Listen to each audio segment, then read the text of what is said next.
this is John from Heroes and Legends, and welcome to this special edition of the Magic the Gathering Market Watch, where we're going to talk about all things Hour of Devastation. As a matter of fact, we're going to talk about the top 10 cards you want to open this weekend at your pre-release. Yes, it is pre-release weekend. We finally got there. It feels like we've been talking about these cards forever, but it's Friday. Pre-releases begin Friday at midnight around the world. Saturday and Sunday, of course, they'll continue in LGSs. So hopefully you'll have a chance to go out to your LGS and play some Magic with these new cards this weekend. But if you do, I think it's important for everyone to know and be on the same page as to what cards are holding value right now from the new set. A lot of times players like to play in the tournament and then make some trades, maybe sell some cards back to the LGS. I don't want anyone to get involved in a bad deal, so we're going to talk about the 10 cards right now that are holding value the best from the Hour of Devastation set. Keep in mind, these are pre-release prices, of course. They will change drastically over the next 2, 3, 4 weeks, so do expect that. But at least for this weekend, I think it's important to have that knowledge in your back pocket. With that being said, quickly before we get started, if you check out the description below, you'll find a couple ways to help support us, one of which is our Amazon affiliate store. If you make any purchases there, a small percentage will come back to help support the channel. Always goes a long way. And secondly, you'll find our Patreon page also linked below. All right, let's get into the cards for today. Before we get into our top 10, though, I wanted to quickly brush on the 2 Planeswalker deck Planeswalkers. Let's see where they are right now value-wise. First off, we have Nissa Genesis Mage. She's currently valued at $6.49. Of course, this one and the next card we're going to look at, you won't find in Hour of Devastation packs. These are only found in the Planeswalker deck products. And finally, you have Nicol Bolas the Deceiver at $8.22. So it's important to note with these that when you go to your pre-release this weekend, a lot of times there will be opportunities to buy these Planeswalker decks. But once the product's released, these will be in LGSs all over the world. They will be in big box stores like your Targets and your Walmarts. There's a lot of these things printed. A lot of players will want to pick these up to play casually, maybe throw them in a commander deck. But they are purposely costed a little too high for them to see standard play. And I don't know, at some point, I feel like Wizards will probably make an error or misstep with that plan. But for the most part, they try to design these things to keep them out of competitive play. And because of those 2 factors, the prices on these cards are going to be going down probably relatively quickly. So do keep that in mind in case you're thinking of picking up any singles or trading for them this weekend. Once this product hits stores, there's going to be a lot of copies of these cards out there, and they should be relatively easy to find. All right, let's move on to our top 10. We'll begin with number 10, Crested Sun Mayor. Currently, we're $3.97, and I would love to see this break into standard, but at least for me right now, I feel like this at the very least is a good casual card. This is a card that is a tribal card for a tribe that really hasn't had any love or support until now, and that's horses. So players love tribal, especially casual players. It's fun sometimes to try to build these random tribal commander decks, and there are a bunch of horses when you go back in Magic's history. Combine those with some changelings, maybe you can pull it off. But right now there's a lot of attention on this card, coupled with the fact that it is a mythic rare. It's at least holding a little bit of value right now. Coming in at number 9, Nimble Obstructionist at $4. Now, I don't necessarily think this is going to replace Click or anything in Modern, but I do think this is going to be a big card in Standard, probably for its entire lifespan in the format. This card is phenomenal in competitive play. Competitively costed, puts a lot of pressure on players and or planeswalkers. It has the cycling ability that gives you the stifle effect. It's just doing a lot of different things. And it is a rare, not a mythic, which means there will be more copies out there than of a mythic rare, like the previous card we saw. But I do think the demand is going to be a lot higher on this card than the previous card as well, at least during its lifetime in Standard. So this is definitely one to watch in the future. Coming in at number 8, Samut the Tested at $4.50. This is maybe the lowest pre-release price for a Planeswalker that I've seen since the big Magic boom. Like maybe since back in the Innistrad or, I don't know, Lorwyn days or something, right?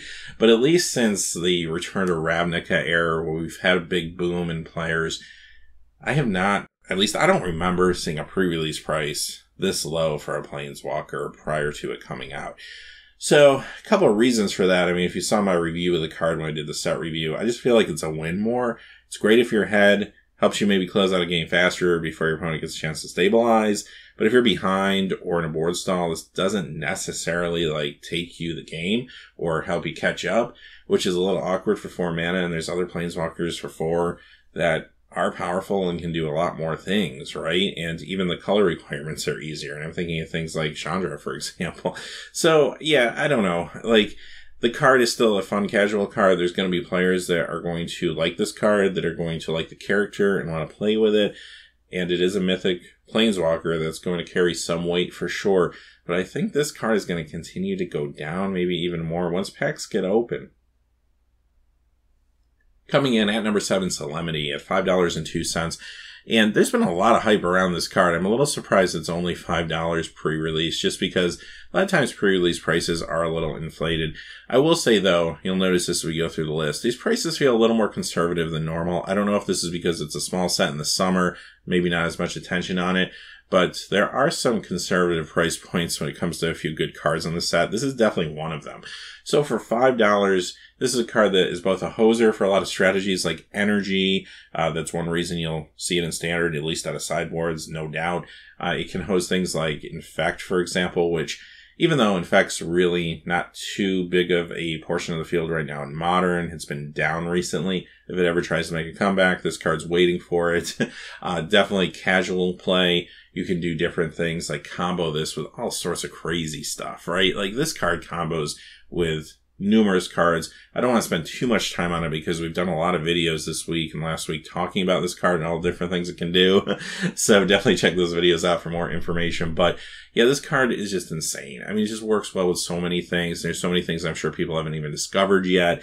So wait until this card hits. People start playing it in different commander decks and players start to see its full potential. I do think there is definitely a market for this card long term. Again, it's a rare, not a mythic. It's in a set that will be printed very heavily, so you do have to keep that in mind. But again, this is going to be a highly sought after card by numerous groups of players, and that's a recipe for maybe some long-term success. Number 6, Ramanep Excavator. $5.49 right now.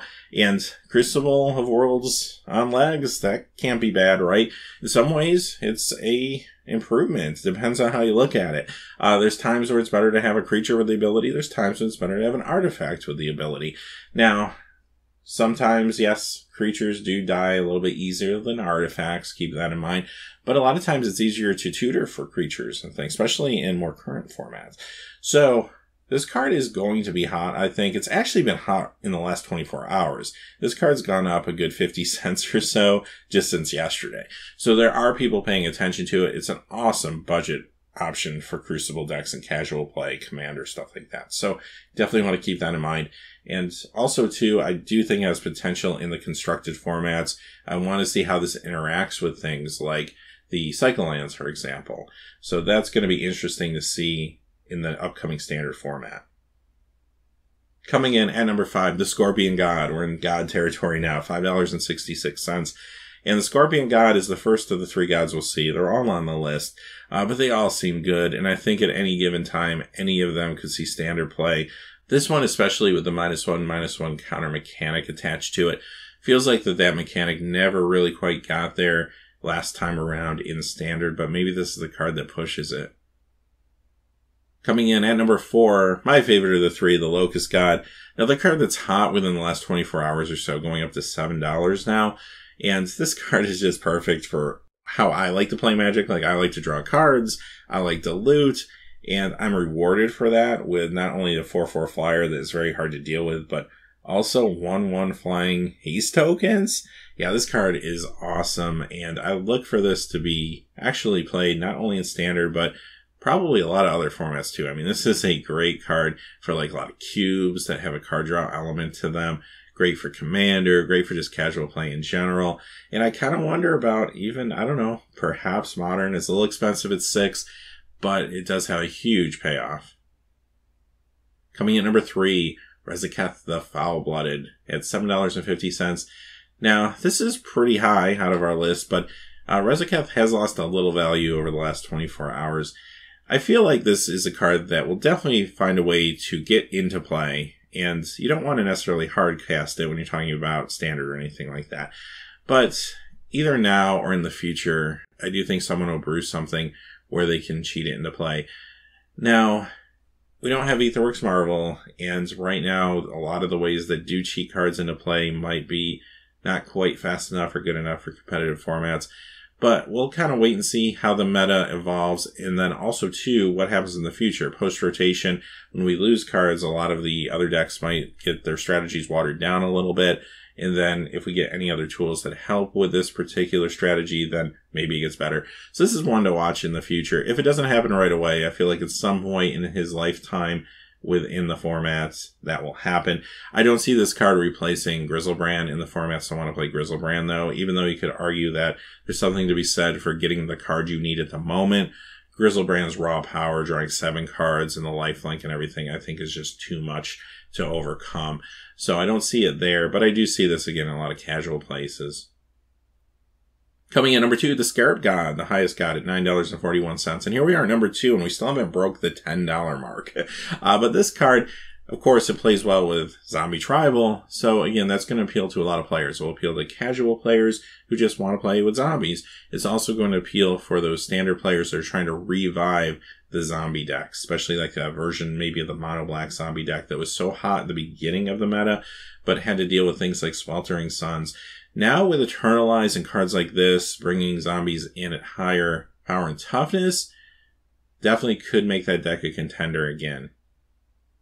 Coming in at number 1, the big card, Bolus God Pharaoh, $20.07 currently. Now, this card's a big jump from the last one. I mean, more than double our number 2 spot. So this is the card everyone wants to open, obviously. Why is that? Well, it's Bolus, and he's kind of the focal point of the set and the story right now. Players love this character, and he's been around really since the beginning of Magic. First seeing this dragon as a Elder Dragon legend in Legends, way back. And we got a Planeswalker version in Conflux. Of course, that has been reprinted since, but this is kind of a big return for this character. We have this version. We also have the Planeswalker deck version we saw earlier, but this is the version people are interested in. Over $20 right now. Here's the only drawback. Casting cost is real high. 3 color, Grixis colors, and then 4. Card itself does a lot of great stuff. It's awesome in play, right? But getting it in play could be a problem, especially for competitive decks.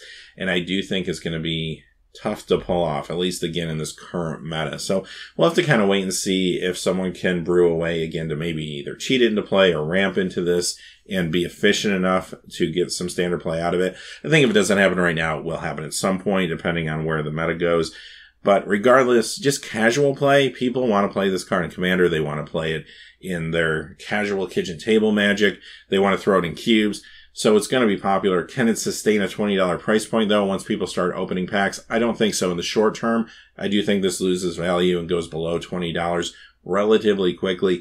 But there's still a lot of players that will want to pick it up, which will help it maintain its value, even if it's seeing less competitive play than most cards.